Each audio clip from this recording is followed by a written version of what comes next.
Octavio Baeza, a quien le pido que por favor levante su mano virtual, lo mismo que a la jueza. Aquí ya está el doctor Baeza. Qué pena, qué pena que hagan esto. Una disculpa, no son causas imputables a nosotros. Vergonzoso, vergonzoso lo que hicieron ahorita en este momento. Y bueno, pues reactivo el audio para ambos invitados. Permítanme un segundo, los convierto en coanfitriones a ambos.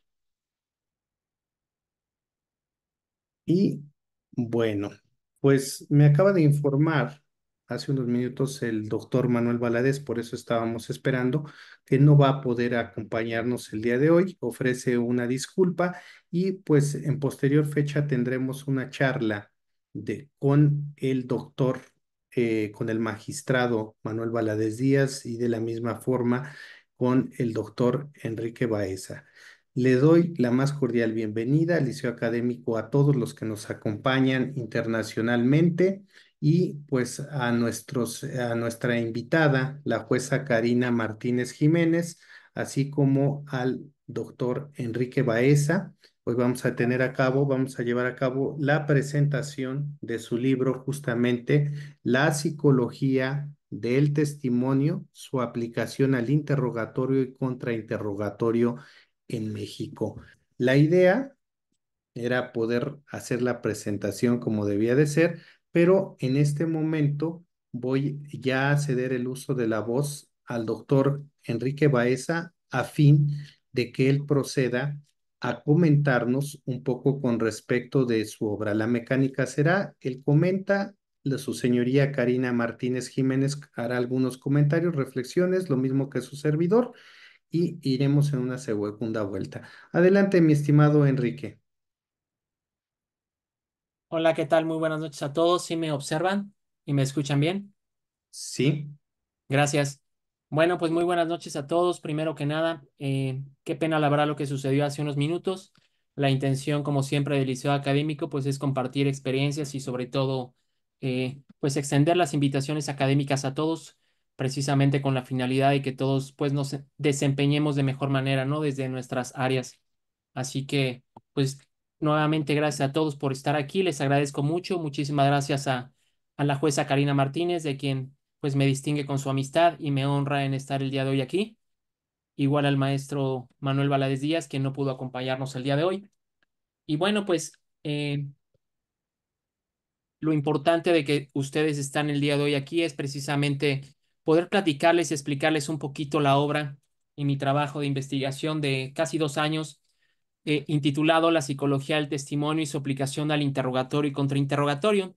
Es un libro que salió publicado justamente ya hace casi 2 meses y pues que me honra el Liceo Académico desde el inicio, de hecho, desde su publicación. Tuve el gusto de que Manuel Camacho me hiciera la invitación precisamente para estar aquí con ustedes. eh, Así que pues reitero ese agradecimiento y pues vamos a empezar, Manuel, a la hora que doctor, me indiques. ¿dónde estás? Porque no te veo. ¿Puedes levantarme tu mano virtual? Por Tengo favor. mi manita virtual. No la veo. A ver. Ah, pero tienes apagado. No, es que creo que tienes dos dispositivos, ¿verdad? No, ¿No? no. Sí, es que aquí me aparecen dos dispositivos. A ver, Enrique, vais a que ver. Destacar para todos. Si quieres, me vuelvo a salir y vuelvo a ingresar. A ver, bueno, ahí está el doctor Baez. Adelante, doctor. Ok, muy bien. Pues bueno, ya la intención de esta plática pues es precisamente presentarles el libro que ya he mencionado. Este libro se compone de 4 capítulos. Para los que ya lo adquirieron, pues es importante también que conozcan un poquito de la historia personal y sobre todo lo que me motivó a escribir esta obra, que viene precisamente en la dedicatoria de este libro. Y la intención precisamente es poder darles a todos los participantes, a todos los operadores jurídicos, cuestiones prácticas. Realmente el libro tiene la intención precisamente de aterrizar precisamente todos los conceptos teóricos que nos ha abordado y que nos ha aportado la psicología del testimonio y sobre todo saber y ver cómo los podemos aplicar en nuestra vida diaria, seamos defensores, seamos fiscales y también órganos jurisdiccionales, quienes no están exentos precisamente de todos estos avances. El libro se compone de 4 capítulos. El primer capítulo es todos y cada uno de ellos debidamente relacionados y ahorita lo voy a explicar por qué. El capítulo primero es la teoría del caso. Tratamos de explicar en esta obra cuál es la importancia de la teoría del caso, pero desde diversas ópticas, es decir, tanto desde el punto de vista metodológico, desde el punto de vista doctrinal, procesal, etcétera. Pues de hecho es un concepto que ya también ha sido adoptado por nuestros tribunales judiciales en diversos criterios. Así que es importante primero saber qué es teoría y también qué se le considera como caso. Así que en la obra ustedes van a poder encontrar un concepto precisamente que yo plasmo, derivado de esta investigación que realizo y que es considerada de alguna manera como una hipótesis que nosotros debemos de considerar desde el primer momento que nosotros tenemos conocimiento de un hecho. Es de alguna manera una explicación plausible, una explicación posible, precisamente de acuerdo a todos los datos o registros de investigación que nosotros vamos a tener, para lo cual es importante que nosotros conozcamos cuáles actos de investigación podemos realizar dentro de la investigación. En el mismo primer capítulo, pues vamos a encontrar algunos conceptos o algunas definiciones de diversos autores, entre los cuales se encuentra, por ejemplo, el profesor Leonardo Moreno Holman, que es un profesor y defensor chileno muy importante, también el maestro Manuel Valadez, entre otros. Otros puntos importantes que vamos a encontrar en esta teoría del caso es precisamente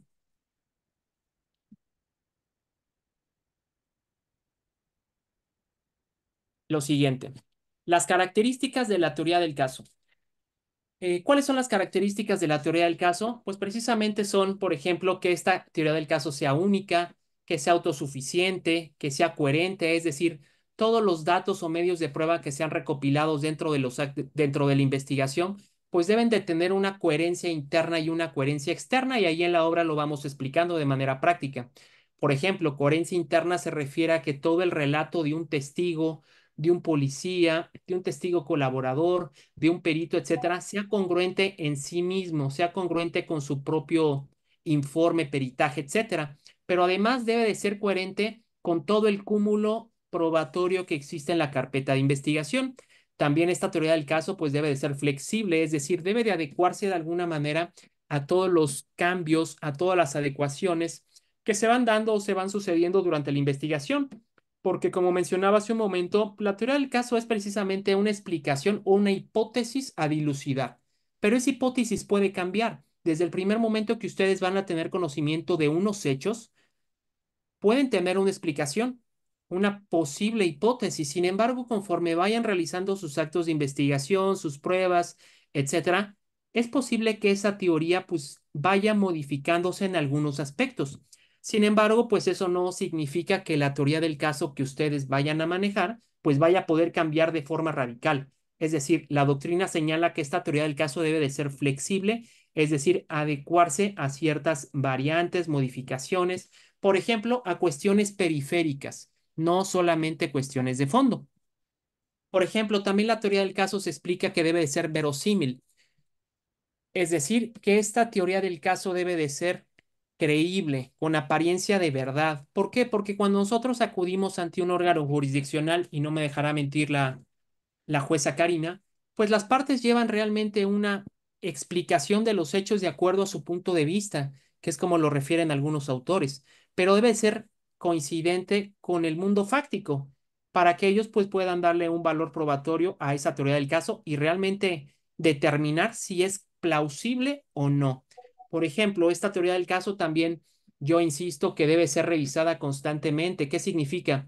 Que nosotros durante el desarrollo de la investigación, por ejemplo, en el caso de los fiscales de su servidor, cuando tienen una apuesta con detenido, judicializan un caso, obtenemos un auto de vinculación a proceso, por lo regular, y lamentablemente lo digo, en ocasiones los fiscales ya no realizan actos de investigación. ¿Y qué pasa? Que solicitamos investigaciones complementarias.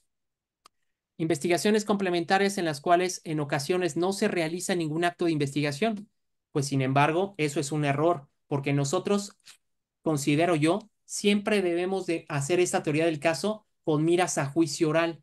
Es decir, que es posible que a lo mejor en alguna etapa del procedimiento penal nosotros como partes procesales pues podamos llegar a algún acuerdo reparatorio, alguna forma de terminación anticipada, un procedimiento abreviado, por ejemplo, etcétera. Pero nosotros no debemos de confiarnos, seamos fiscales, defensores, etcétera, porque nosotros debemos realizar esa investigación, considero yo, exhaustiva, diligente y siempre con miras a juicio oral, porque puede pasar que a lo mejor en una etapa intermedia, pues nosotros no lleguemos a algún acuerdo, puede ser que nuestro representado no esté de acuerdo con ese convenio, con la pena, con la reparación del daño, con las condiciones, etcétera. ¿Qué tal si la pena propuesta por la Fiscalía en materia federal excede los 4 años? Pues ya no va a poder obtener alguna libertad con beneficios de ley. Entonces, nosotros siempre debemos de realizar esa investigación y trabajar nuestra teoría del caso con miras a juicio oral, como si fuéramos a llegar a un juicio. También en la obra se explica cuáles son los elementos que componen esta teoría del caso, que han sido pues ya debidamente abordados por diversos autores desde el inicio del sistema acusatorio, que se componen del elemento fáctico, jurídico y probatorio. Explicamos en la obra de manera práctica con dos ejemplos, en particular un caso de delincuencia organizada, que es en la materia en la cual su servidor pues se desenvuelve y ya tiene algunos años de experiencia, así como con un caso un poco más sencillo que es un delito de portación de arma de fuego o contra la salud, no, si no mal recuerdo. Explicamos a través de estos casos prácticos cómo se desarrollan estos elementos, fáctico, jurídico y probatorio.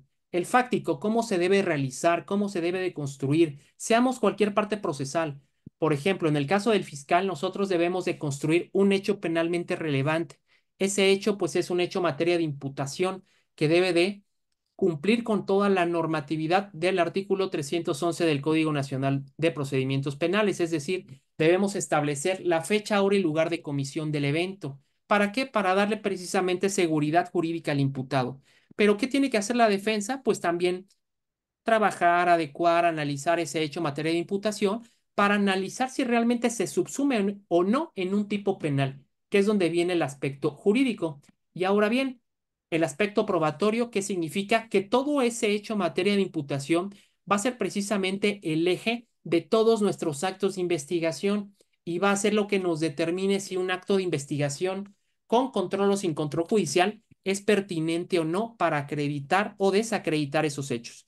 ¿Y cómo se desenvuelven estos hechos? Pues precisamente a través de proposiciones fácticas. De ahí que nosotros, en mi caso como fiscal, debo de fragmentar ese hecho en diversos enunciados fácticos que van a ser materia de acreditación.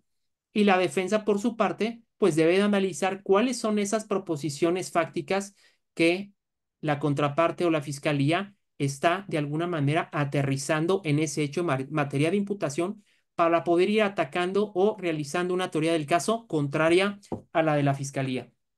Al final de ese primer capítulo también establecemos cuál es la utilidad de realizar una teoría del caso.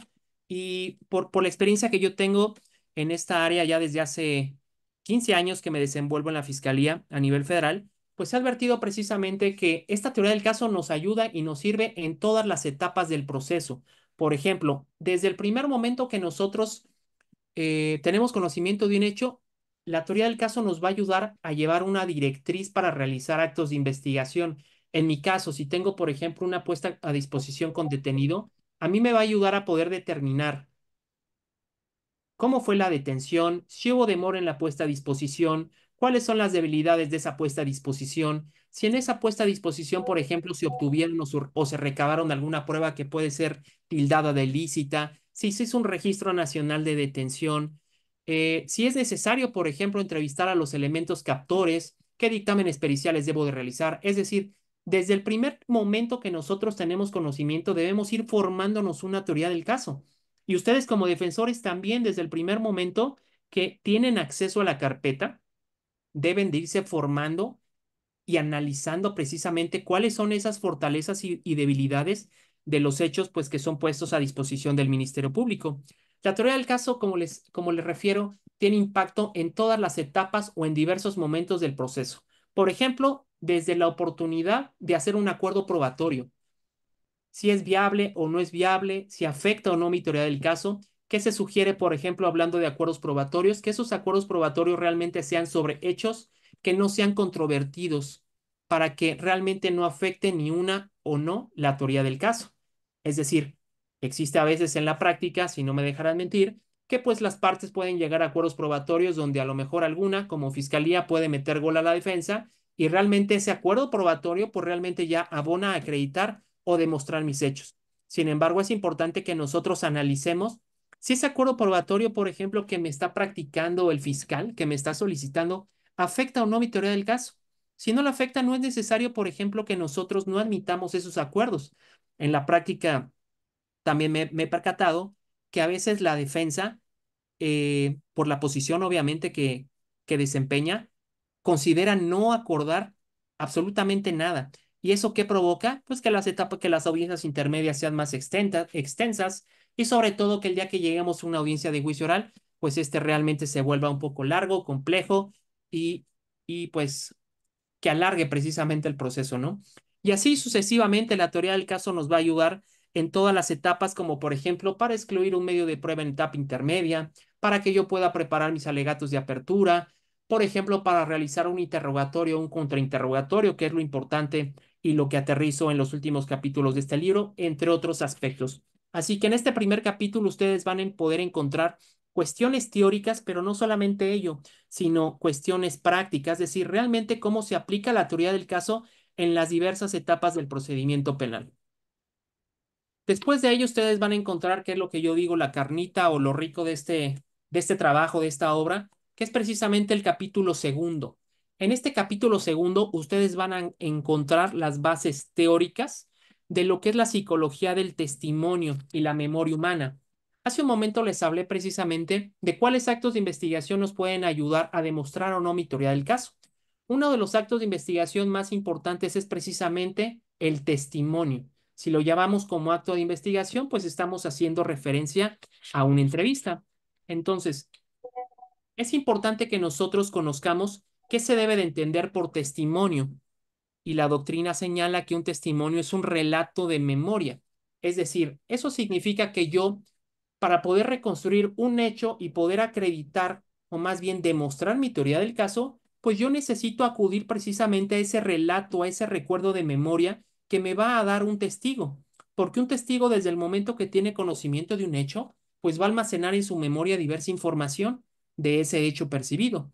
Y es precisamente en esa memoria en la cual nosotros debemos de trabajar y saber en qué memoria se guarda toda la información que nosotros necesitamos recuperar como operadores jurídicos, fiscales, defensores, asesores, etcétera, porque cada uno de nosotros, evidentemente, de acuerdo a su teoría del caso, va a extraer o a recuperar la información que sea acorde a su relato o a su versión o a la historia que sea plausible, pues por parte de cada uno de nosotros, ¿no? Entonces, en este capítulo segundo, ustedes van a encontrar esta relación que hay entre la psicología y el derecho, cuál es el punto o el vínculo entre ambas ciencias, que es precisamente el testimonio. También van a encontrar precisamente el objeto de la psicología del testimonio, que es el testigo y el testimonio, donde la psicología del testimonio en unos inicios se encargó de recordar sucesos, pero posteriormente, a partir de los años 70, esta disciplina se encargó de la identificación de un culpable. Entonces, realmente fíjense cómo maneja dos aristas, que es la reconstrucción de los hechos y además la identificación de un culpable. ¿Qué significa? Que si ustedes se van a lo que establecen las obligaciones del Ministerio Público en el deber de investigar, nosotros debemos de que establecer la existencia de un hecho y la probabilidad de que alguien lo cometió o participó en su comisión, ¿no? Entonces, fíjense cómo la psicología del testimonio a mí me ayuda a reconstruir un hecho, que es establecer si existe o no en la realidad, y me ayuda a identificar a un culpable, que es saber quién es el autor o partícipe en la comisión de ese hecho. Ustedes van a encontrar también en este capítulo segundo cuáles son las capacidades cognitivas más importantes y que tienen un impacto en el testimonio.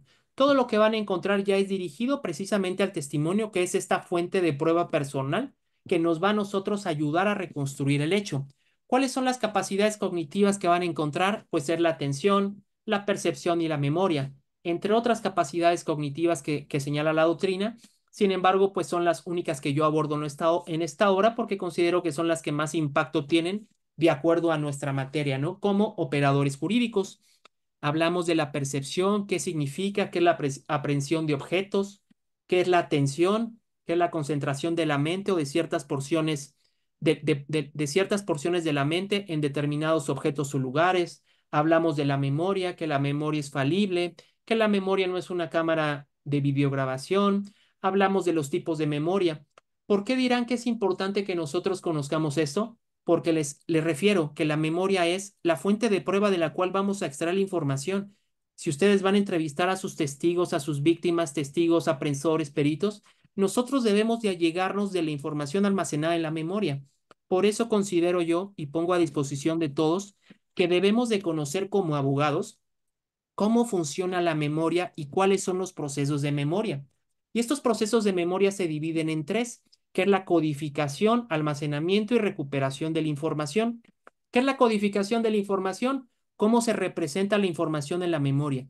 ¿Por qué? Porque cuando nosotros tenemos conocimiento, percibimos un hecho en el mundo real, pues ese hecho no va a ser captado o almacenado tal cual ocurrió en el mundo fáctico, sino de acuerdo a nuestras expectativas, cuestiones sociales, culturales, académicas, todo lo que ustedes tengan almacenado en su memoria, nosotros vamos a interpretar ese hecho y se va a quedar almacenado en nuestra memoria. Y hay diversos tipos de memoria. ¿Y qué va a pasar cuando este hecho, después de ser almacenado, sea recuperado? Pues vamos a estar hablando de un hecho interpretado que pues nunca va a coincidir con lo que acontece en la realidad. Bueno, perdón, nunca va a coincidir precisamente tal cual a un 100% como aconteció en la realidad. Y de hecho, la misma psicología del testimonio refiere que esta ciencia nos ayuda para llegar a una probabilidad de los hechos. ¿Por qué? Porque nunca vamos a llegar a una certeza. Así que lo importante de esta psicología del testimonio es que nos va a ayudar a la reconstrucción de los hechos y a la identificación del culpable. Y otro punto importante que es ya todo el desarrollo de este capítulo segundo es todos aquellos factores que afectan la exactitud de un testimonio. La ciencia ha señalado que debemos distinguir, por ejemplo, entre fiabilidad, credibilidad y exactitud de un testimonio. Nos hace referencia que existen factores ajenos a nosotros que pueden influir en todos estos procesos de memoria. Pueden afectar la codificación de la información, su almacenamiento en la memoria o su recuperación. ¿Cómo divide la doctrina estos factores? Los divide en factores del suceso, factores del testigo y factores del sistema. Los factores del suceso y los factores del testigo son factores que nosotros no podemos controlar porque un hecho acontece de manera inesperada, espontánea, y nosotros no podemos advertir o prevenir precisamente cualquier hecho en la realidad. Entonces, pero en un hecho criminal o en un suceso criminal pueden incluirse diversos factores. Por ejemplo, puede darse que en un evento criminal existan determinadas condiciones de luminosidad. Puede ser que se perciban determinados objetos. Puede ser, por ejemplo, que ese hecho sea violento, que sea un hecho traumático, etcétera. Hablando de los que vienen explicados en la obra, también van a encontrar los factores del testigo. Recuerden que yo les mencioné que estos factores no son controlables. ¿Por qué no son controlables? Porque cualquier persona que tiene conocimiento de un hecho criminal puede ser cualquiera. Es decir, cualquier persona puede ser testigo y eso yo no lo puedo controlar. ¿Qué mejor quisiéramos que en un hecho criminal relevante, mediático, lo que ustedes quieran, pues estuvieran los mejores testigos, los mejores policías, analistas, etcétera? Pero eso pues obviamente es imposible. Así que existen diversos factores de un testigo que no depende de nosotros y que debemos de conocer. Por ejemplo, la edad de un testigo, sea un adulto, una persona de edad avanzada o sea un menor de edad. Y si nos enfocamos en los menores de edad, pues puede ser un menor de 3 años, 6, 9, etcétera. Y depende la edad de cada uno de los menores de edad, pues va a ser también la información que nos puedan aportar. Y existen ya, de hecho, diversos criterios judiciales actualmente que hacen referencia precisamente a cómo debe de valorarse la información de un hecho violento, así como de menores de edad. Otro factor del testigo, por ejemplo, son las expectativas que tenga un testigo. Si ese testigo realmente se encuentra emotivo al momento de percibir ese hecho. Otro de los factores importantes como factores del testigo es si este testigo tiene un determinado entrenamiento o preparación al momento de conocer o percibir un hecho. Por ejemplo, no es lo mismo que tengamos conocimiento como un perito en materia de balística forense que tiene años de experiencia, a que, por ejemplo, un perito en materia de composición musical, que es un caso práctico que pongo en la obra, sea su primer dictamen, no tenga experiencia, no realice su dictamen en base a protocolos o a normas oficiales mexicanas y él haya creado su formato. Es decir, estamos hablando de diversos aspectos, de un perito con entrenamiento, preparación académica, profesional, etcétera, y un perito que realmente no la tiene. Y eso va a afectar precisamente la información que nos pueda aportar ese testigo. Otro de los aspectos también que pueden incluirse es la percepción auditiva. Cada uno de nosotros va a percibir de manera diferente un hecho, una voz, etcétera. Y eso, pues, por ejemplo, lo puedo aterrizar yo en casos de secuestro, trata de personas, delincuencia organizada. Entonces, es importante que nosotros conozcamos a nuestro testigo, realmente si tiene esa capacidad, esa facultad de poder reconocer desde un objeto o una voz, y eso pues para cualquier delito, ¿no? Y así sucesivamente en esta obra ustedes van a encontrar cuáles son esos factores del suceso y del testigo, pero van a encontrar una explicación teórica primero que nada, es decir, darles a ustedes las bases, lo que dice la ciencia, con una breve explicación de su servidor, para que ustedes tengan precisamente esos cimientos y esos factores que afectan al testimonio. Y por último, vamos a encontrar los factores del sistema, que estos factores del sistema son factores que nosotros como operadores jurídicos sí podemos controlar y nosotros yo considero que nosotros debemos poner mayor atención en estos factores. ¿Por qué? Porque estos factores del sistema se dividen en la demora en la recuperación de la información. No es lo mismo que yo realice, por ejemplo, la entrevista de una víctima al día siguiente de que inicie una investigación o que yo realice la entrevista de la víctima en un mes, en medio año o en un año, porque esa información, en mi opinión, ya no va a ser objetiva, ya no va a ser verosímil. Y además, pues esa información podría estar contaminada precisamente por terceras personas, por algún familiar, redes sociales, etcétera. Entonces, ¿qué se recomienda? Que nosotros obtengamos y extraigamos la información de la manera más pronta o más inmediata a los hechos. Otra forma importante es la forma en que se recupera la información, que puede ser a través de una narrativa libre, a través de preguntas. Y el último aspecto es la recuperación múltiple, que esto se da sobre todo en casos de delitos sexuales, en la cual, ¿qué tenemos en la práctica? Que se recaba la entrevista de una víctima una, dos, tres, cuatro, cinco ocasiones. ¿Y qué pasa? Pues que esa información se va distorsionando. Y no solamente se le causa un perjuicio a la víctima, sino que también llega un momento en el cual nosotros, al menos su servidor como fiscal, puede llegar a tener cuatro o cinco entrevistas en contrario, porque lamentablemente los operadores, policías, fiscales, etcétera, realizamos cinco veces una entrevista. ¿Y eso qué va a suceder? Que los hechos puedan variar, contradecirse, etcétera. Y eso realmente va a ser en perjuicio de qué? No solamente de la víctima, sino de nuestra teoría del caso. Entonces, ¿qué van a encontrar ustedes en este capítulo segundo? Todas esas bases, aportes de la psicología del testimonio que influyen precisamente al momento de que una persona percibe el hecho. Ahora bien, viene el capítulo tercero. En el capítulo tercero hacemos denominado interrogatorio directo, hacemos una breve explicación realmente breve de lo que es el interrogatorio, cuáles son los objetivos del interrogatorio y cuáles son los tipos de preguntas permitidas. ¿Por qué? Porque realmente, como yo mismo señalo en la obra, pues existen diversas obras a nivel Latinoamérica, diversos autores que realmente hacen estudios muy profundos de este tema. Entonces, realmente la intención de este capítulo tercero es darles una breve introducción de lo que es el interrogatorio, cómo se conceptúa, los objetivos entre los cuales, por ejemplo, se encuentra la acreditación de proposiciones fácticas, la incorporación de prueba material y sobre todo acreditar o demostrar hechos periféricos. ¿Eso qué significa? Que eso es algo muy importante, que no solamente nosotros debemos hacer interrogatorios para acreditar hechos principales o hechos que nos ayuden a acreditar el fondo, sino también cuestiones periféricas. ¿A qué me refiero con esas cuestiones periféricas? A cuestiones que nos pueden ayudar a darle o restarle credibilidad a un testigo.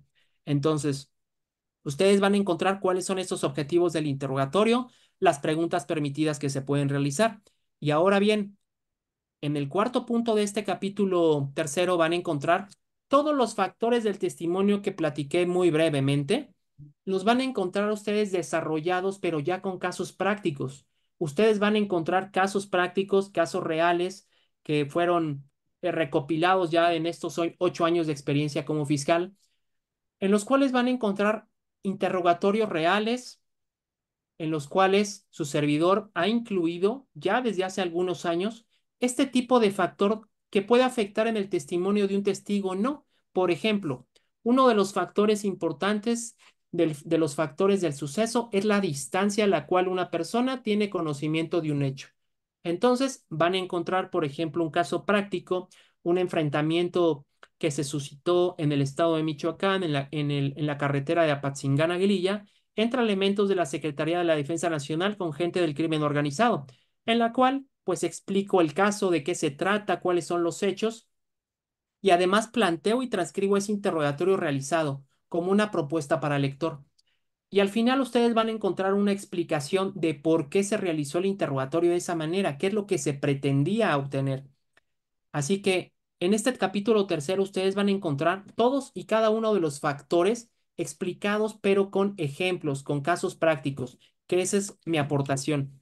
Y por último, en el capítulo cuarto, de igual manera, ustedes van a encontrar una breve semblanza de lo que es el contrainterrogatorio, cuáles son sus objetivos, cuáles son el tipo de preguntas que se pueden realizar.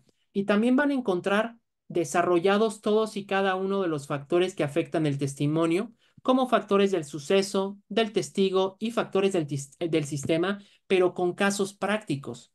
Y ustedes van a encontrar, por ejemplo, se me ocurre ahorita, si ustedes quieren analizar, por ejemplo, la percepción auditiva, ustedes se pueden ir al capítulo segundo y ustedes pueden buscar qué es la percepción auditiva.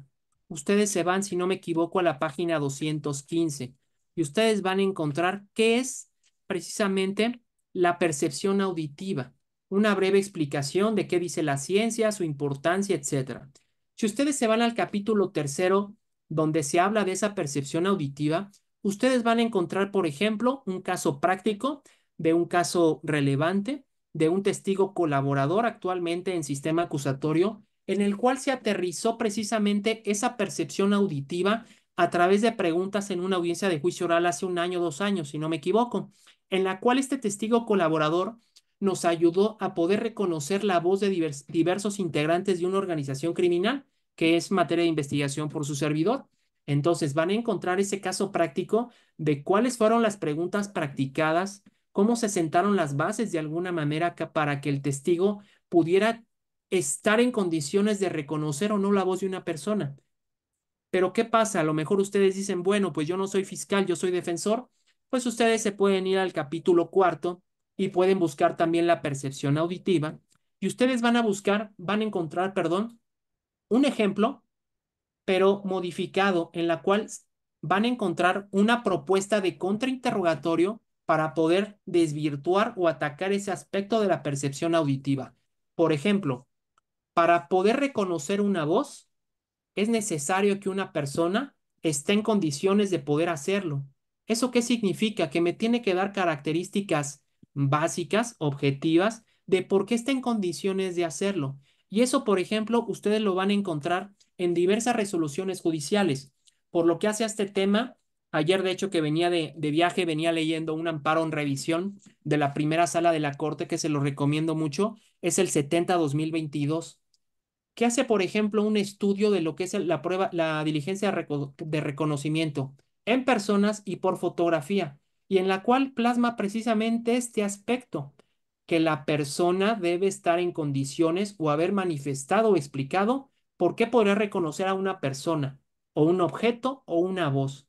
Entonces, esa es la propuesta de esta obra, estimado Manuel. Ustedes van a encontrar precisamente pues las bases de lo que es la psicología del testimonio y sobre todo casos prácticos en los cuales pues se aterriza cada uno de estos factores. ¿Para qué? para que ustedes como lectores, como operadores, empecemos a incluir cada uno de estos aspectos en nuestra práctica profesional. ¿Cuál es la finalidad y por qué estructuré de esta manera los capítulos? Vean por qué. Porque cuando yo vaya a realizar un interrogatorio directo, yo voy a buscar acreditar una proposición fáctica, una proposición principal que me ayude a acreditar el tipo penal o una proposición secundaria o periférica que me va a ayudar a darle credibilidad a la proposición principal. Entonces, si nosotros incluimos y empezamos a trabajar con estos factores y hacerlos líneas de interrogatorio o líneas de contrainterrogatorio, me va a ayudar a poder acreditar la proposición fáctica o refutarla. ¿Cuál va a ser el efecto de esto que va a demostrar o no mi teoría del caso?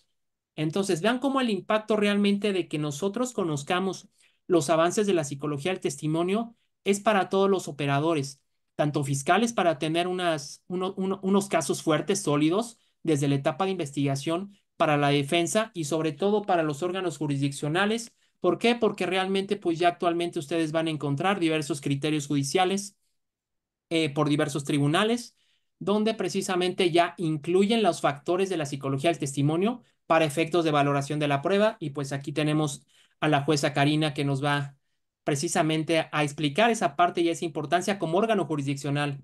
Así que hasta aquí mi intervención, Manuel. Sí, Enrique, mira, nada más le pedí permiso a la jueza. Miren, les ofrezco una disculpa a todos por lo que ocurrió en un principio, que no es causa imputable a nosotros. No pude hacer la presentación debida del doctor Enrique Octavio Baeza Pulido, ¿no? Quien, como ya lo pudieron ver hace un rato, él es agente del Ministerio Público de la Federación, adscrito a a la Fiscalía Especializada en Investigación de Terrorismo, acopio de tráfico de armas en la FEMDO, ¿sí? Además de que, bueno, pues tengo que mencionar que él es licenciado en Derecho por la Universidad Latino, cuenta con la maestría en Procuración de Justicia en el Instituto de Formación Profesional de la Procuraduría General de Justicia del Distrito Federal con mención honorífica. De la misma manera, cuenta con una maestría en Derecho Procesal Penal y Procedimiento Penal Acusatorio con especialización en juicios orales en el Instituto Nacional de Estudios Superiores en Derecho Penal, INDEPAC. Es doctor en Derecho Penal por el Centro de Estudio de Posgrados CEP con mención honorífica. Quiero, antes de que pues podamos iniciar, espero que ahorita no vuelva a pasar esto. Pero sí quiero compartirles nada más rápidamente lo siguiente. Hoy mando a felicitar a la jueza Monivet Chaley López García, quien está cumpliendo años y está un poco delicada de salud. Le mando un cordial saludo a su señoría Monivet Chaley López García. Retomando, este es el evento que tenemos el día de hoy, la presentación del libro del doctor Enrique Baeza Pulido, y que nos está haciendo el favor de acompañarnos la jueza penal del estado de Coahuila, de Zaragoza, Karina Martínez Jiménez, a quien en un momento más le cederé el uso de la voz. Por otro lado, les hago la invitación a estas charlas gratuitas. La próxima semana vamos a tener esta charla gratuita el 2 de septiembre a las 21:30 horas con el magistrado Iván Aarón Seferín Hernández, quien es magistrado de circuito y doctor en Derecho. Él va a darnos un curso, Valoración Racional de la Prueba, en el sistema penal acusatorio. Están todos invitados. Ahí están los datos de Zoom. Esperemos no vuelva a pasar lo que nos pasó el día de hoy. Tenía mucho que no nos pasaba.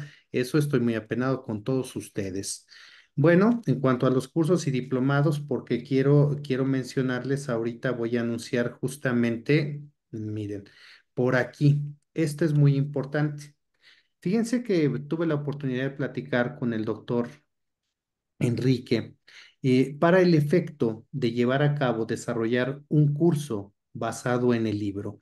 Entonces, este curso lo va a promover Liceo Académico.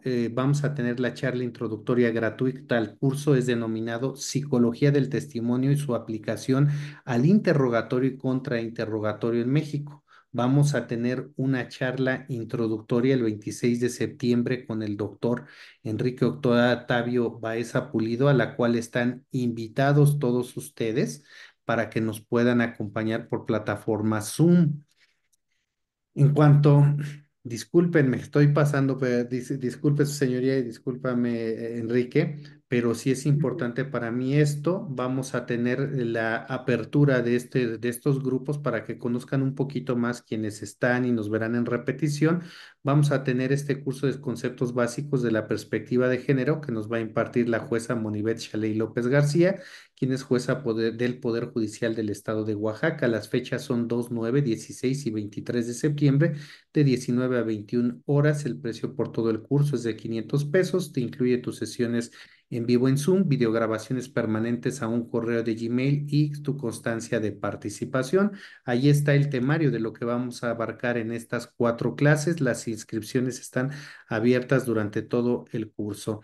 En prelación lógica tendremos también este curso taller, teoría del caso, fíjense, teoría del caso y argumentación práctica en las etapas del sistema acusatorio penal con audiencias y casos 100% reales que impartirá el doctor Francisco Antonio Lembo Rosales, quien es doctor en Derecho Penal y profesor certificado por CETEC de Gobernación. En la clase 1 veremos argumentación para vinculación a proceso, teoría del caso en el trámite de un sobreseimiento, razonamiento en la fase escrita de la etapa intermedia. En la clase 4 veremos la teoría del caso en la fase oral de la etapa intermedia, incidentes, corrección, vicios de la acusación. Clase 5, debate argumentativo en la fase oral y en la etapa intermedia y exclusión. El precio del curso es de 600 pesos. Vamos a tener también la próxima semana, inauguramos ya este curso que va a impartir el magistrado Iván Aarón Seferín Hernández, quien es magistrado de circuito y doctor en Derecho. Las fechas serán el 5 y 12 de septiembre en un horario de 19 a 22 horas. Son 10 temas en 2 clases. El curso es valoración racional de la prueba en el sistema penal acusatorio. La cuota de recuperación de este curso es de 600 pesos. Cabe destacar que esta actividad que realiza el magistrado es honorífica y los fondos que se recauden van destinados a una casa de niños con cáncer, una casa de niños, una casa hogar para niños con cáncer, así que quien guste los invitamos a participar de este curso. Vamos a tener este fin de semana, el próximo fin de semana iniciamos con nuestro diplomado en justicia penal para adolescentes que imparte la jueza de control y enjuiciamiento especializada en justicia penal para adolescentes, Rosicela Gutiérrez Beltrán. Vamos al módulo sexto, etapa de ejecución. Iniciamos 7, 14, 21 y 28 de septiembre. Tenemos también este curso con la maestra Nancy Villafán, pero ahora voy a esto, que es lo importante antes de que yo ya ceda el uso de la voz a su señoría Karina Martínez. Yo les decía que he platicado con Enrique para el efecto de que esta obra que el día de hoy se presenta la podamos materializar, la podamos estudiar a profundidad y qué mejor guiados de la mano de él. Vamos a tener este curso, Psicología del Testimonio y su aplicación al interrogatorio y contrainterrogatorio en México, que será impartido en 5 clases. Las fechas en las que los va a impartir Enrique, este curso son 3, 10, 17, 24 y 31 de octubre de 20 a 22 horas, es decir, los jueves del mes de octubre. El precio por todo el curso será de 600 pesos y que tendrás derecho a que te incluya tu sesión Zoom, videograbaciones permanentes a un correo de Gmail y tu constancia de participación con valor curricular. Como ves aquí, ¿qué es lo que vamos a ver en este curso? Psicología del testimonio y su aplicación al interrogatorio y contrainterrogatorio en México. Vamos a ver en la clase 1 algo de lo que ya nos habló Enrique, la teoría del caso. Vamos a desmenuzar qué es la investigación de los hechos, qué es la teoría del caso, las características de la teoría del caso, los elementos de la teoría del caso, la utilidad de la teoría del caso. En la clase 2 vamos a hablar lo que es la psicología del testimonio y la memoria humana a la que él ya se refirió, la relación entre psicología y derecho, que es la psicología del testimonio, las capacidades cognitivas, los procesos de memoria y factores que afectan la exactitud del testimonio. En la clase 3 estaremos viendo el interrogatorio, veremos una introducción, cuáles son los objetivos a profundidad del interrogatorio, los tipos de preguntas, las reglas básicas del interrogatorio, la planificación del interrogatorio, la aplicación de los factores que afectan al testimonio, al interrogatorio. En la clase 4 veremos lo que es el contrainterrogatorio, una introducción, los objetivos del contrainterrogatorio, los tipos de preguntas, las reglas básicas en el contrainterrogatorio, la planificación del contrainterrogatorio y la aplicación de los factores que afectan al testimonio del contrainterrogatorio. Clase 5 veremos los criterios relevantes y criterios aplicables en psicología de testimonio y comentarios finales. Las inscripciones pues están ya abiertas desde este momento, ya la publicidad será subida, son 5 clases por 600 pesos, donde tendrán la oportunidad quienes así lo deseen de interactuar y de poder estudiar ya especializadamente con el doctor Enrique Octavio Baeza Pulido. Les hago la invitación a que se inscriban y además ya al final haremos la promoción del libro que lo pueden adquirir por Liceo Académico. Hay quienes ya me lo han mandado a pedir, lo han solicitado. Es una obra muy importante. Les agradezco. Al final pondré los precios, exhibiremos los precios y el número de contacto para los libros. Una disculpa a todos, en verdad estoy muy apenado por esto que sucedió, pero voy a ceder ya el uso de la voz a la jueza Karina Martínez a efecto de que nos pueda hacer algunos comentarios en torno a la obra del doctor Enrique. Adelante, su señoría. Muchas gracias y disculpe. Gracias. Buenas noches de antemano. Agradezco la invitación al Liceo Académico y también a mi estimado amigo Enrique Baeza para compartir más que nada esta charla en relación a la presentación de su libro que ya lo adquirí, tuve ya la oportunidad de leerlo, igual que varios compañeros eh, fiscales, también diversos juzgadores y diversos operadores del sistema acusatorio, que todos coincidimos en que el libro, no obstante que la sencillez del estimado amigo Enrique, a quien he tenido el gusto de conocer desde hace años, precisamente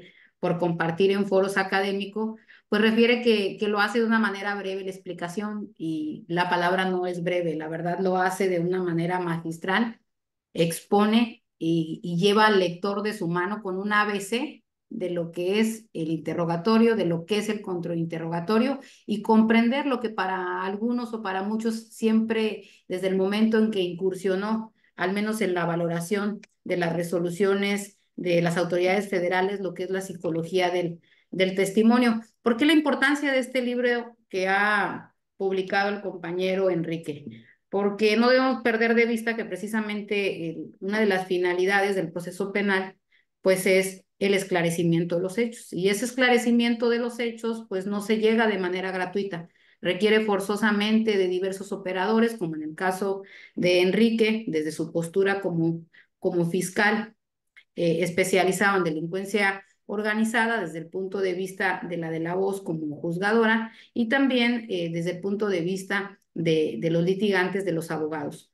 ¿Cómo podemos llevar la verdad o cómo podemos llevar esa aproximación de lo que en realidad aconteció en un hecho que ha sido puesto en conocimiento de la autoridad, un hecho con características de delito si estamos en la etapa en el que se resuelve una situación jurídica o ya un delito en la etapa de juicio oral, ello con independencia de los estándares de prueba que se puedan requerir en esas etapas, pues conlleva necesariamente el atender, como bien lo dijo el compañero Enrique y lo menciona en su libro, pues requerimos una fuente de prueba y esa fuente de prueba pues es precisamente la memoria precisamente a través del diverso órgano de prueba que es el testigo.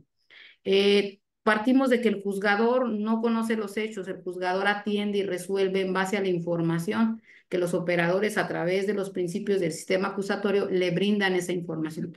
Pero ¿qué sucede cuando el operador no cuenta con las herramientas o en el caso concreto, pues no conoce cuáles son esos factores que pueden afectar, en este caso, el recuerdo en relación al testimonio?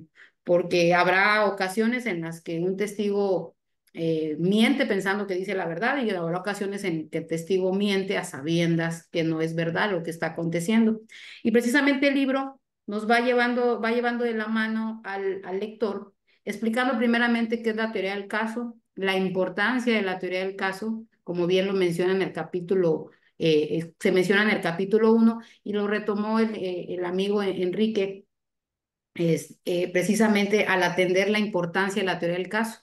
Y no es una cuestión que al compañero Enrique se le ocurrió, sino que es precisamente la teoría del caso ha sido analizada y ha sido retomada también por diversas resoluciones de autoridades federales sobre la importancia que reviste la teoría del caso.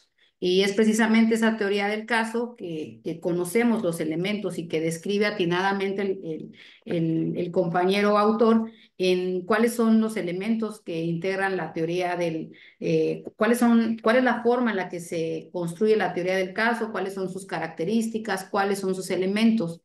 Y el autor, en el caso que nos ocupa, aporta una característica que quienes en su momento incluso presentamos examen para el cargo de juzgadoras, que en su momento parte de las preguntas era precisamente, recuerdo, cuáles eran las características y los elementos de la teoría del caso, porque recordemos, siempre se ha considerado y un buen operador debe de conocer precisamente cuáles son esas características. Abona precisamente por su experiencia como fiscal uno de los elementos que si todos los operadores analizaran, y en el caso concreto los fiscales, analizaran este elemento adicional que agrega el autor, que es precisamente con miras a juicio oral, consideraríamos que la mayoría, o si no al menos un alto porcentaje de las resoluciones que se emiten en México, pues no generarían cierto grado de impunidad, precisamente porque existen ocasiones, como lo ha mencionado en su intervención el compañero Enrique, que es precisamente que en ocasiones cuando se cierra, se cierra la etapa de investigación complementaria, pues la fiscalía ya no continuó investigando. Entonces, es importante, como bien lo refiere el compañero, que tomar en consideración que esa teoría del caso debe ir con miras a un juicio oral. Es decir, si bien es cierto, también se señala que en este sistema acusatorio se debe de optar por la forma de terminación anticipada, como es el abreviado, por soluciones alternas, lo cierto es que no debe de escapar que hay cierta cantidad o cierto porcentaje de procedimientos que sí llegan a juicio oral. De ahí es la importancia que al atender y al construir la teoría del caso, no solamente se tome en consideración sus características, sino también en este caso la característica que en el caso concreto es a miras de juicio oral. En relación a las demás características que ya mencionó el compañero en cuanto a que sea única, que sea autosuficiente, que sea coherente, flexible, verosímil y fragmentaria, pues ya lo hemos podido retomar y ya se ha hecho cargo también diversos autores, pero en el caso que de la obra de Enrique atinadamente hace esa gran aportación y que espero que en esta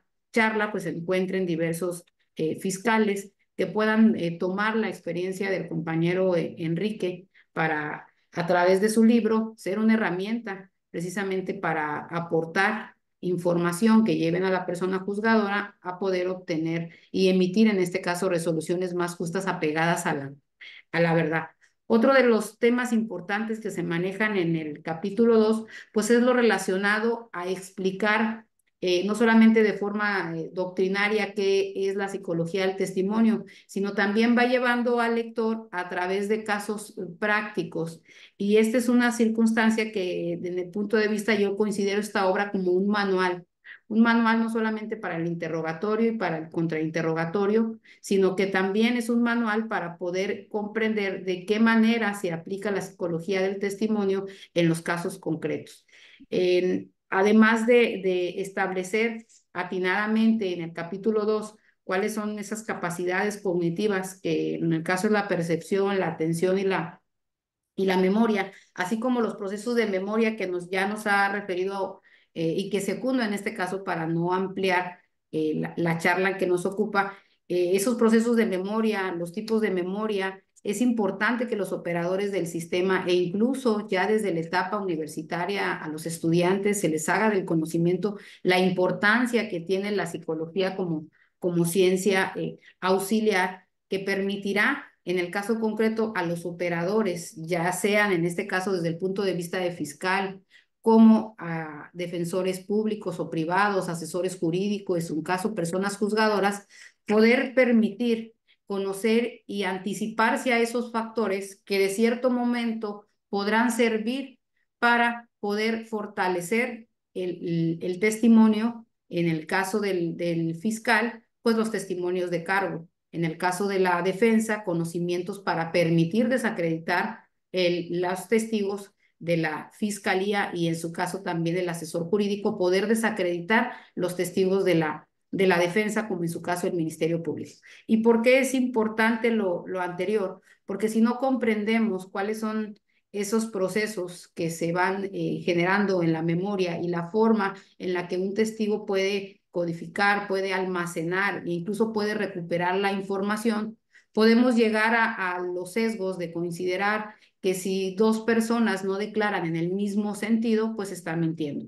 O que dos personas que no pueden precisar, y bien lo menciona incluso como ejemplo en la obra, en tratándose de lo que se conoce como efecto de foco en el arma, en el cual determinadas personas o testigos víctimas en una situación traumática, pudieran estar en condiciones de no recordar cuestiones en relación a las características de las personas, pero sí son capaces de poder atender a características relacionadas al arma, y eso es precisamente derivado de lo que también la Corte ya ha establecido, que en ciertos sucesos de carácter traumático pudiera encontrarse imprecisiones en cuanto a los testimonios que se emiten. Ejemplo de ello, pues es precisamente en tratándose de delitos de naturaleza sexual, en las que ese efecto traumático que pueden producir en las víctimas, pues pudiera llevar precisamente algún tipo de imprecisión en el testimonio de las víctimas. Y eso es precisamente uno de los factores en relación al testigo que pueden generar una falla en la valoración por parte de personas juzgadoras si no se conocen esos factores que afectan la exactitud del testimonio, pero también pudiera cobrarle una factura muy grande al Ministerio Público si no tiene conocimiento en relación a esos factores y que en su momento, ya sea en la etapa de juicio oral o en la etapa en la que se resuelve la vinculación a proceso, que pudieran no anticipar esas cuestiones y esos factores en relación al testigo y que ya para la etapa en la que se encontraran su contraparte podría utilizarlos precisamente para generar en este caso resultados negativos para las partes que lo están promocionando. También otro de los factores que también señala en su libro atinadamente el compañero y amigo Enrique, y lo ha señalado, es la importancia también en la retención y la recuperación en cuanto a la información. Y destaco también, y coincido, e incluso la Corte ya ha establecido criterios en el sentido de aquellos testimonios especiales cuando se trate de personas menores de edad. Y es precisamente la importancia de que ese testimonio se reciba con lo más cercano al hecho acontecido para que esté en condiciones de poder advertir.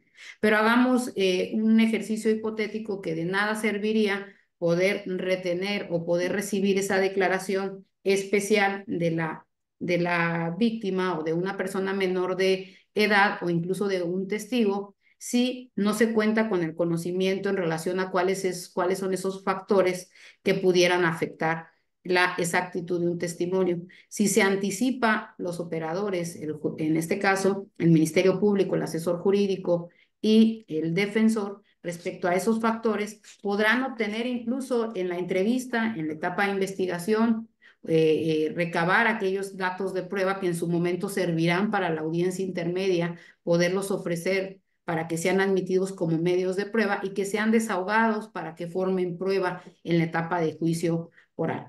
En el mismo, también de manera atinada, y recalco, va llevando al autor en cuanto a lo que es el interrogatorio, cuáles son los objetivos del interrogatorio, establece los tipos de preguntas que hay en el interrogatorio, pone ejemplos prácticos de cómo debe efectuarse el interrogatorio, e incluso eso es en el capítulo tercero. Respecto al capítulo cuarto, habla precisamente en el mismo sentido de lo que es el interrogatorio, cuáles son sus objetivos, da ejemplos de las preguntas que se llevan y también de manera aparejada, tanto en el capítulo 3 como en el capítulo 4, esos factores que desarrolló en el capítulo 2 que afectan la exactitud del testimonio, los va encuadrando y los va entrelazando con cada uno de las preguntas que se realizan, ya sea a través de un interrogatorio directo o a través del contrainterrogatorio.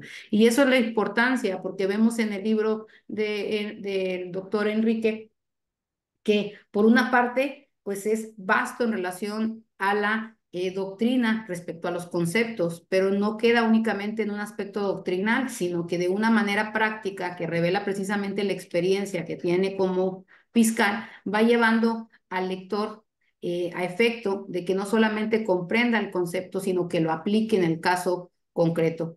Hay casos de verdad que podemos advertir que en una sola intervención de un testigo, pues se advierte una diversidad de factores que pudieran influir.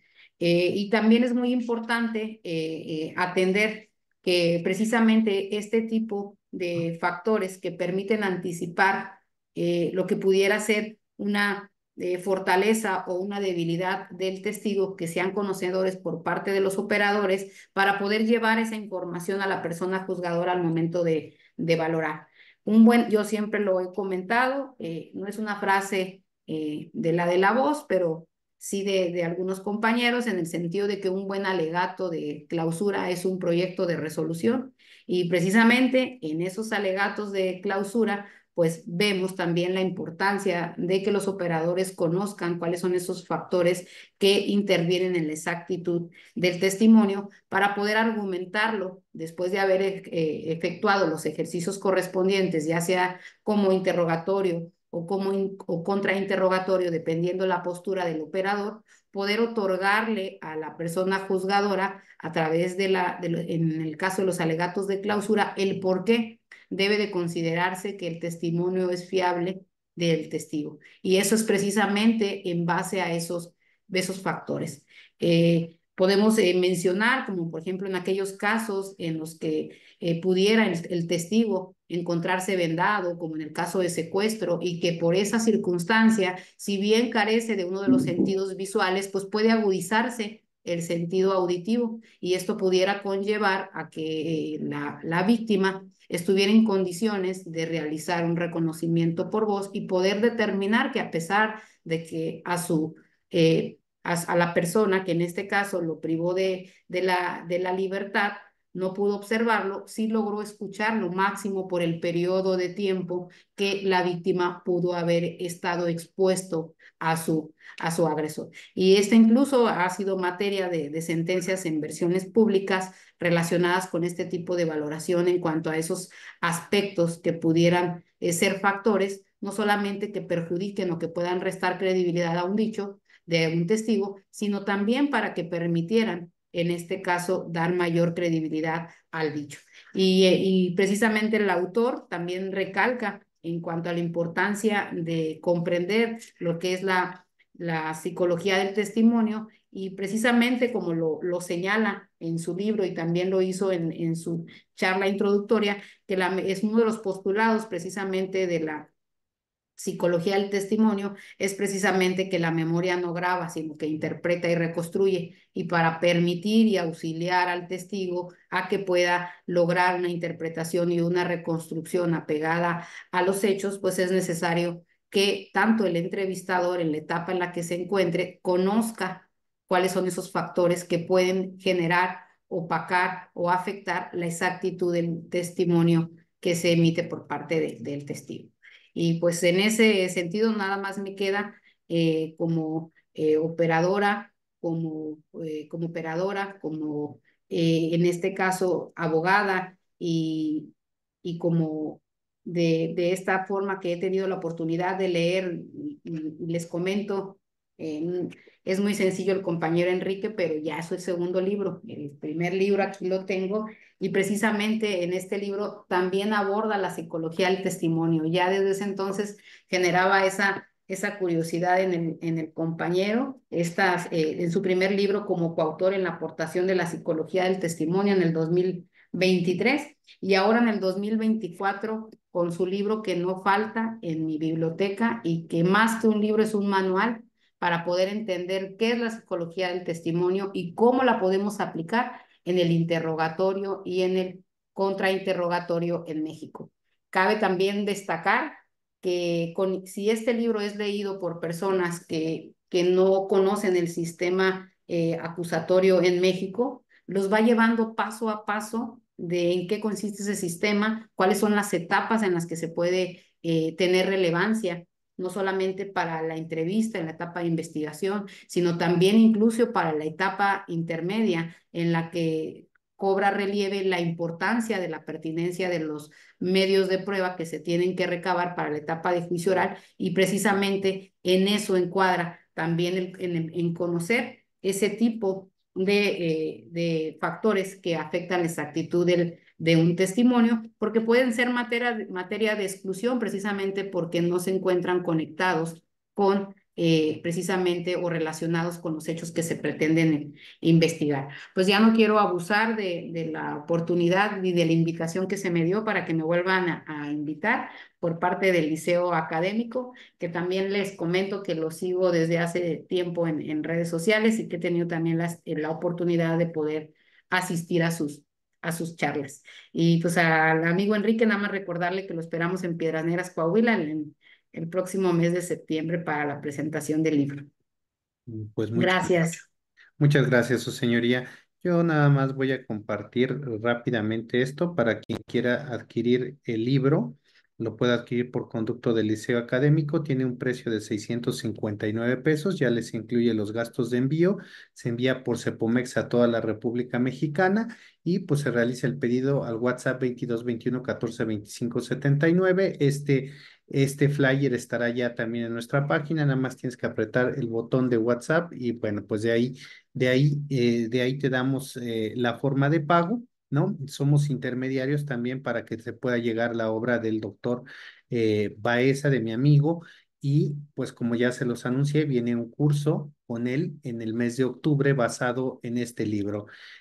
No quiero ya abonar demasiado, es como ya lo decía la jueza Karina Martínez, esta obra es un manual y considero que es un manual obligado para todo litigante en el sistema penal acusatorio, porque fíjense que hace rato yo hacía una reflexión, ya nos han llevado de la mano cada uno de los dos, tanto el autor como la jueza, nos han llevado de la mano sobre qué versa el libro, ¿no? Y el libro, como ya lo mencionaron, en su primer capítulo nos habla de la teoría del caso y creo que con ello ya estamos muy familiarizados nosotros, que justamente pues esa teoría del caso tiene tres elementos, tres componentes: el elemento fáctico, el elemento jurídico y el elemento probatorio. Creo que con ello nosotros ya estamos más que familiarizados, ya lo hemos oído en varias ocasiones. En el capítulo segundo, como ya bien lo refirieron, se habla con respecto a la psicología del testimonio y justamente cuando hablamos de testimonio, yo lo que quiero abreviar o decir es, cuando se habla de testimonio estamos hablando de quién, de un ateste, de un testigo, es decir, vamos a hablar justamente de la entrevista que rindió ese testigo en fase ministerial, ¿sí? Y justamente de que el doctor Baeza por ahí lo señala en su libro, no debe transcurrir mucho tiempo para la toma de esta entrevista del testigo, porque él lo menciona, ¿qué pasaría si el testigo declara, va hoy al Ministerio Público pretendiendo hacer su denuncia y el Ministerio Público le dice, ven en un mes a que se te retome, se te recabe la entrevista? ¿Qué es lo que va a pasar? Pues que al testigo se le van a olvidar circunstancias importantes y relacionadas al hecho penalmente relevante, por lo cual es importante que pues esa entrevista, porque cuando hablamos de psicología del testimonio, y lo tengo que decir así, testimonio, pues nos estamos refiriendo a un ateste, a un testigo, a la declaración que consta en un registro de investigación. El propio autor nos los dice, y esto lo debemos de saber todos, que no hay una regla específica para elaborar justamente las entrevistas de acuerdo al artículo 217 del Código Nacional de Procedimientos Penales. No hay reglas para la elaboración de esas entrevistas. Entonces, en ese sentido, habría que destacar lo siguiente: cuando yo leo y veo el título, Psicología del Testimonio, lo primero que viene a mi mente y que es lo que les comparto, bueno, pues vamos a hablar de psicología como ciencia, porque hay una psicología también, la psicología forense, la psicología jurídica y el derecho, que se encuentran unidos todos ellos, ¿sí? Son complementarios unos de otros para poder sobre todo esclarecer los hechos materia de un proceso. Recordemos, y esto es lo importante también que se menciona en el capítulo 2 en cuanto a psicología del testimonio y donde Enrique hace mención justamente a Juliana Manzoni, hace esa, refieren que la psicología del testimonio se encarga de la identificación del imputado y de saber cuál es la forma de participación que éste tuvo en el suceso, como él también le llama, en el hecho penalmente relevante. Es esa la forma y pues se tiene que establecer el hecho, quién participó en su comisión. Ese es algo muy, muy importante. Digo, durante el segundo capítulo que se nos va hablando sobre esta psicología del testimonio, pues se nos habla también de aquellos factores que influyen en el ateste, como por ejemplo puede ser la falta de visibilidad, puede ser otro de ellos, la forma en cómo percibe, es más, el autor habla del dolor en cómo se percibe ese suceso por parte de la víctima, de la teste. Por ahí también les recomiendo, y es algo que se menciona, hay una película que se llama Justicia Criminal, donde también se menciona en el libro, ¿sí? Si bien estoy, para que la vean, Justicia Criminal, y ahí vamos a entender un poco más de lo que es la psicología del testimonio. Ya no, yo les platicaría la película, pero no tiene sentido. Y bueno, pues al final es importante los dos últimos capítulos, porque yo ya no quiero alargarme más. Ustedes saben que tenemos las técnicas de litigación en cuanto a lo que se hace al interrogatorio y al contrainterrogatorio, que son armas fundamentales y que se debe de tener todo operador en el sistema acusatorio. Y lo tengo que decir así, ¿desde qué momento podemos hacer uso del interrogatorio y contrainterrogatorio? Ustedes lo saben que en la audiencia inicial, en la duplicidad del término constitucional, se pueden ofrecer datos o medios de prueba y cuando lo hacemos en forma de medio de prueba, tendrá que ser a través de reglas de juicio y se puede poner en práctica tanto interrogatorio como contrainterrogatorio. Dichas herramientas, dichas técnicas de litigación, pues como ya se ha dicho pues por mis compañeros que me anteceden, pues son de suma importancia también en el juicio oral a fin de que se puedan esclarecer los hechos materia de cualquier proceso. Por mi parte, y a fin de ya no dilatar más en esta presentación del libro, yo los invito en verdad a que adquieran el libro. Es un libro sencillo en cuanto a su lectura, nos va llevando de la mano de cada uno en estos temas que se han hablado, teoría del caso, psicología del testimonio y la memoria humana, porque tiene mucho que ver la memoria en todo esto, que haya hasta una curva del olvido, por ahí se menciona también la curva del olvido cuando pasa mucho tiempo, pues al testigo se le van olvidando las cosas. Hace rato lo mencionaba también la jueza, algo muy importante es que dos atestes no pueden declarar de la misma forma. ¿Sí? Y eso lo hemos visto por ahí en muchos videos en YouTube de algunos jueces donde dicen que pues no es posible que declaren en la misma forma. Malas prácticas. Entonces, el libro, la obra que es tan práctica, pues también está destinada a través de una serie de ejemplos prácticos a que pues tú puedas ir desarrollando habilidades, capacidades y competencias para un buen interrogatorio y contrainterrogatorio. Por mi parte es todo lo que tengo que decir.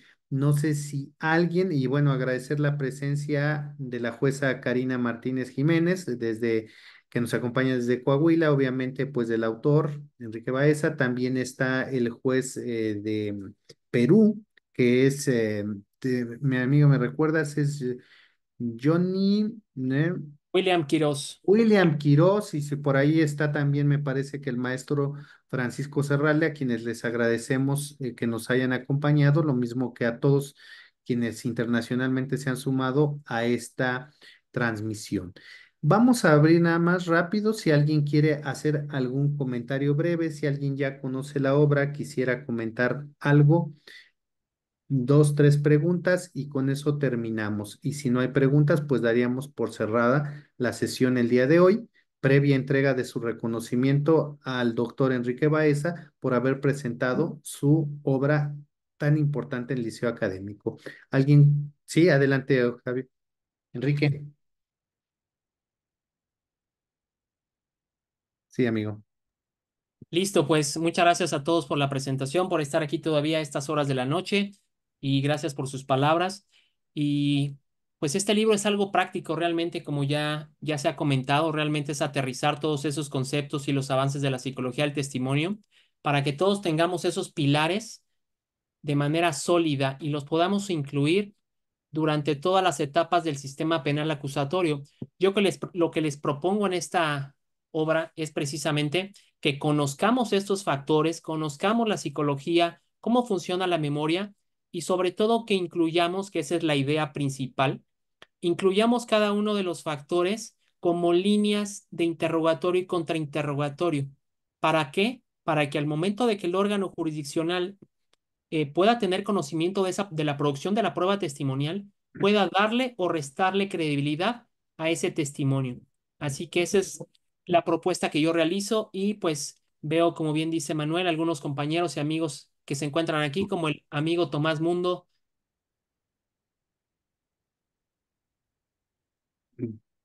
si quiera comentar Bueno, algo el amigo Tomás. no sé si quiera comentar algo. No, ¿verdad? Bueno, pues Perfecto. vamos a proceder a la entrega del reconocimiento, pues es un pequeño reconocimiento virtual para el doctor Enrique, ¿sí? Ahí está, Jovita, si me auxilia, por favor, dándole lectura. Muy buenas noches. Se otorga el presente reconocimiento al doctor Enrique Octavio Baeza Pulido, doctor en Derecho Penal y maestro en Derecho Procesal Penal y Procedimientos Penal Acusatorio, por haber impartido la conferencia gratuita relativa a la presentación de su libro denominado Psicología del Testimonio y su aplicación al interrogatorio y contrainterrogatorio en México. Ciudad de México, 29 de agosto del 2024. Firma el doctor honoris causa y maestro Manuel Pérez Camacho, director general del Liceo Académico MX. Muchas felicidades, doctor Enrique Baeza Pulido, por su excelente obra y exposición, muy clara y precisa. Adquieran su libro, su obra, y muchas gracias por sumarse a la familia Liceo Académico MX. Compartan en sus redes sociales para que el conocimiento llegue a más, y muy buenas noches. Pues muchas gracias, su señoría, por habernos acompañado esta noche. Gracias al autor, gracias a las personalidades que se sumaron y gracias a los colegas de profesión que nos acompañaron el día de hoy por Liceo Académico. Ya saben, viene en octubre el curso con el doctor Enrique Baeza sobre el libro por Liceo Académico. Aquí estará y pues le deseamos el mejor de los éxitos a esta obra. Gracias a Dios.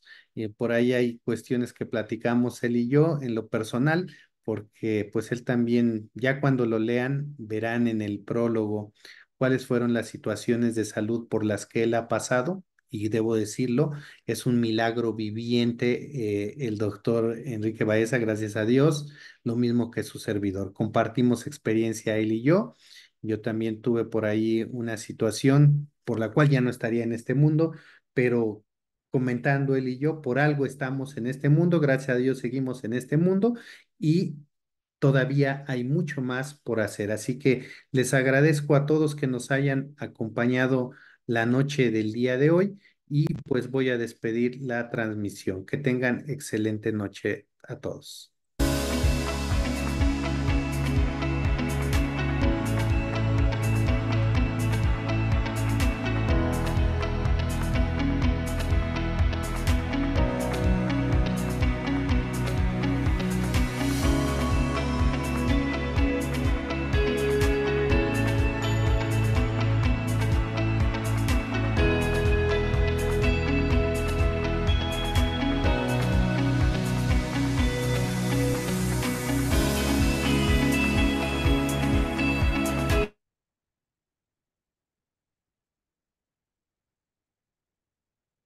Listo, pues vámonos ya todos.